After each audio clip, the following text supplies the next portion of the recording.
सरकार ने किसानों की प्रगति के लिए एक ग्राम पंचायत या 2 ग्राम पंचायतों को मिलाकर सेंट्रल कोऑपरेटिव सहकारी बैंकें हैं, उनके अधीन ग्राम सेवा सहकारी समिति की स्थापना की है। ग्राम सेवा सहकारी समिति छोटे छोटे किसानों को लोन उपलब्ध करवाती है।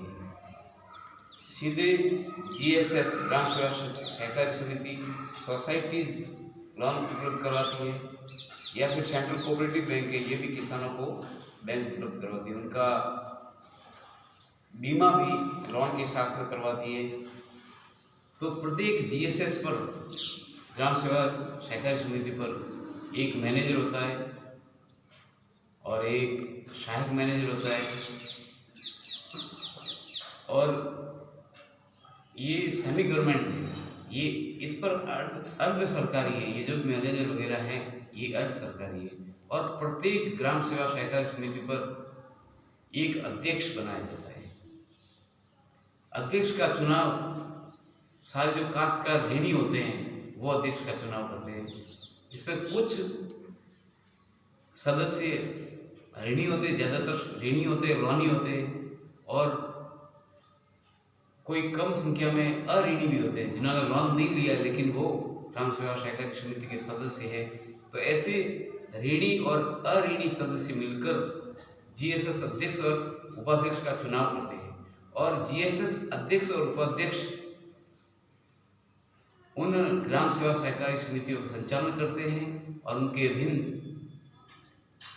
मैनेजर, सहायक मैनेजर ये होते हैं। ये बैंकें किसानों को खेती के लिए लोन उपलब्ध करवाती है, खरीफ की फसल के लिए, रबी की फसल के लिए, और इन जीएसएस पर नियंत्रण सेंट्रल कोऑपरेटिव बैंक का होता है।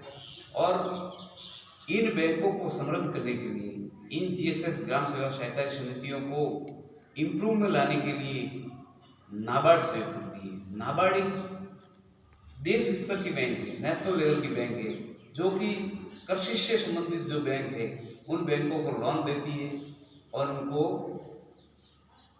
एक स्तर पे लाती है। और नाबार्ड का पूरा नाम है national bank of reconstruction and development. NABARD का पूरा नाम है national agriculture bank of reconstruction and development. ये बैंकें समय समय पर इन बैंकों के पुनरुद्धार के लिए, जैसे बैंक कोई लॉस में चल रही है तो उन बैंकों को वापस री एस्टैब्लिश करने के लिए नाबार्ड बैंकें पैसे देती है, करोड़ों रुपए देती है। और ये जो छोटी छोटी बैंकें हैं, कोऑपरेटिव बैंक है, जीएसएस है, ये किसानों को लोन देती है, केसीसी बनाती है, किसान क्रेडिट कार्ड, और किसान क्रेडिट कार्ड के मार्फत उन किसानों को लोन देती है। तो इस सारी बातों के बाद बताने के बाद में मैं बात ये बताना चाहता हूँ कि आप यदि चुनाव लड़ना चाहते हैं तो सरपंच के चुनाव के बाद में जीएसएस के चुनाव होंगे, ग्राम सेवा सहकारी समिति के चुनाव, और उस ग्राम सेवा सहकारी समिति का जो सदस्य होगा वही मतदान में भाग ले सकता है। जैसे एक तो जो ऋणी सदस्य होते हैं, जो लोन लेते हैं किसान, वो तो मतदान कर ही सकते हैं क्योंकि वो मेंबर है ही है। उसके अलावा जो ऋणी नहीं है और सदस्य बनना चाहता है, तो जो भी ग्राम सेवा सहकारी समिति की सदस्यता शुल्क होता है, समिति का सदस्यता शुल्क होता है, वो सदस्यता शुल्क उस मैनेजर को देकर रसीद कटवा सकते हैं। रसीद कटवाने के बाद में आप वहाँ के मेंबर बन गए।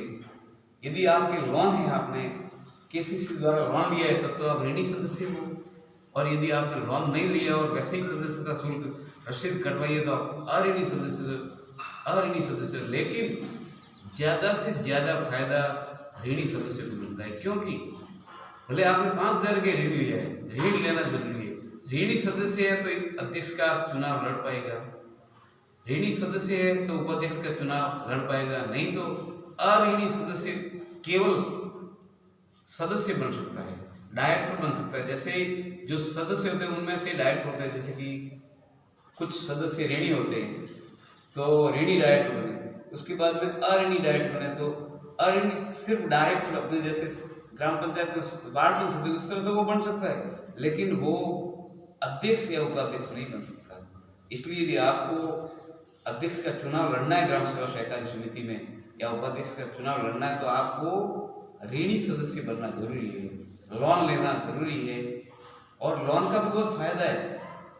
केसीसी बना के आप किसान क्रेडिट बनाकर 7.5% ब्याज दर पर आप ब्याज ले सकते हो। और 7.5% भी नहीं, यदि आप समय पर पैसे चुकाते हो तो आपको सिर्फ 4% ही ब्याज देना है। और लाख रुपए तक तो विदाउट इंटरेस्ट भी है, बिना ब्याज के भी इसमें है। जो कोऑपरेटिव बैंक है, ये सोसाइटी है, सोसाइटी में लाख रुपए तक तो बिना ब्याज के भी, इससे ज़्यादा यदि आप लोन लेते हो, जैसे 3 लाख 4 लाख 5 लाख 10 लाख ज़्यादा लोन लेते हो, ट्रैक्टर के लिए लेते हो, पशुपालन के लिए लेते हो या समन्वित लोन लेते हो, सभी कामों के लिए यदि लोन लेते हो, ज़्यादा लोन लेते हो, तो आपको 4% या कुछ ऐसा लोन देना, ऐसा ब्याज देना पड़ता है, इंटरेस्ट देना पड़ता है। और समय पर आप चुकाते हो 4% ही देना है। और यदि आप समय पर नहीं चुकाते हो किसी का लोन, तो आपको 7.5% देता है, 7.5% देना पड़ता है। लेकिन कोऑपरेटिव बैंक और इन सोसाइटीज़ में, जीएसएस में, ये आपको फायदा है कि लाख रुपए तक आपको बिना ब्याज के भी लोन मिलता है। ये किसान भाइयों के लिए बहुत अच्छी जानकारी है। किसान भाई मेरे इस चैनल से जुड़े रहे, कभी कभी आपको भी शिक्षा के साथ में किसान संबंधी जानकारी भी आपको देते रहेंगे। धन्यवाद। मेरे चैनल को सब्सक्राइबर करें, आपको अच्छी सी जानकारी देता रहूँगा। मैं आपको विश्वास देता हूँ, एक से बढ़कर एक जानकारी आपको मैं दिलाऊँगा। धन्यवाद।